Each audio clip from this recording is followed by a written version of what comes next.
presidential election petition at the Supreme Court of Kenya, the action we have taken is perfectly in line with the stipulations of our Constitution on resolving electoral disputes. It affirms our deep belief in constitutionalism, the rule of law, and a peaceful resolution of disputes, including high-stakes ones, like the presidential election. We have been shocked that as we prepare to go to court, others tried to stop us. Kenyans and all those who followed our campaign will recall that fighting and ending corruption in Kenya was a core agenda throughout our campaign as Azimio la Umoja One Kenya coalition party. The presidential election results announced last week represent that continuing struggle, pitting the forces for democracy and good governance against the corruption cartels that are so determined that they will stop at nothing to take control of the government in this country.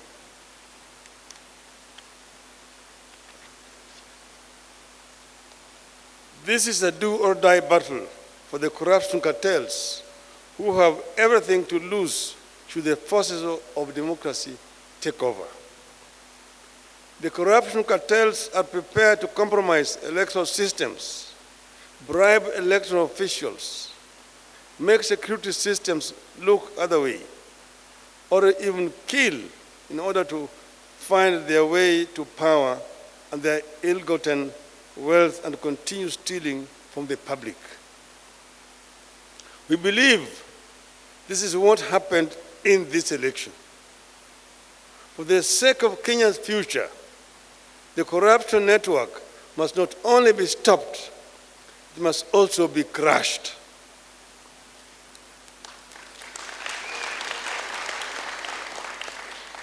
This attempted takeover of the country in this election has not been an isolated phenomenon. It has been in the works every election cycle. The corruption cartel has been intruding into our elections by not only financing specific candidates, but also by threatening or assassinating candidates and election officials. The corruption cartels have steadily been moving into manipulating electoral demands and suppressing the participation of voters who support rival political formations. Their activities that make it clear voters and votes do not matter have progressively reduced voter turnout in Kenya. At times, the cartels have triggered intense conflict between security forces and themselves as they strive to compromise elections. Slowly but steadily, these forces are killing our hard-won democracy and are trying to return Kenya into a one-party state in their own interests. You have seen the speed with which they have moved to buy elected leaders just within 1 week. After being denied the numbers at lower levels elections, like members of the National Assembly, members of the county assemblies, and governors, these corruption cartels are working and buying leaders who have been elected on other parties' tickets to kill our democracy and also make the work of containing corruption at lower levels equally less effective.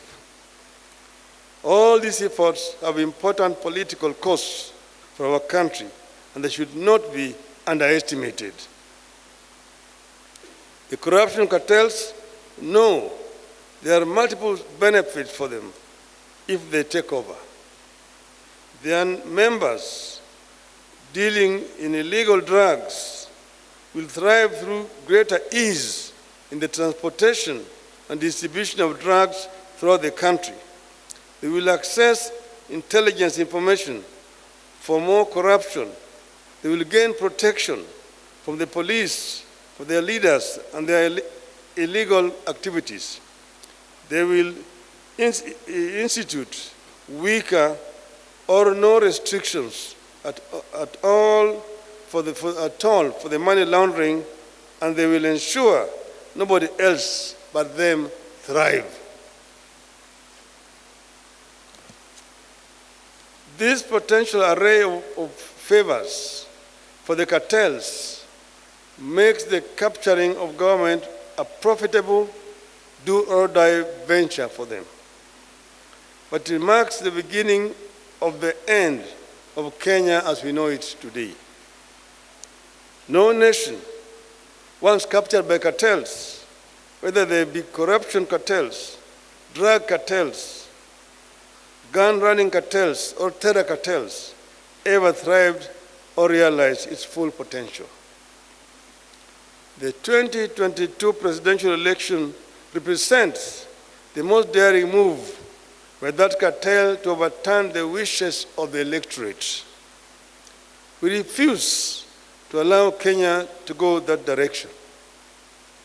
It must not happen, and it will not happen.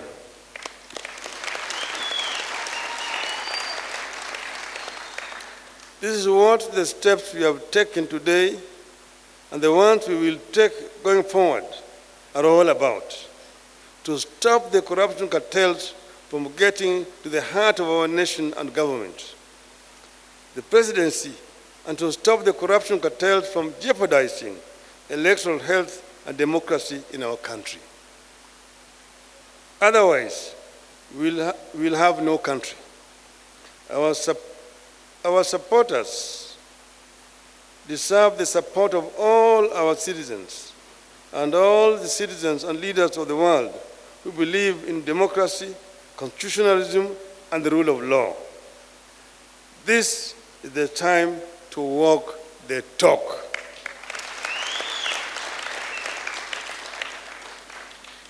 And I want to add, nitasema kichache kwa Kiswahili. Leo tumefikisha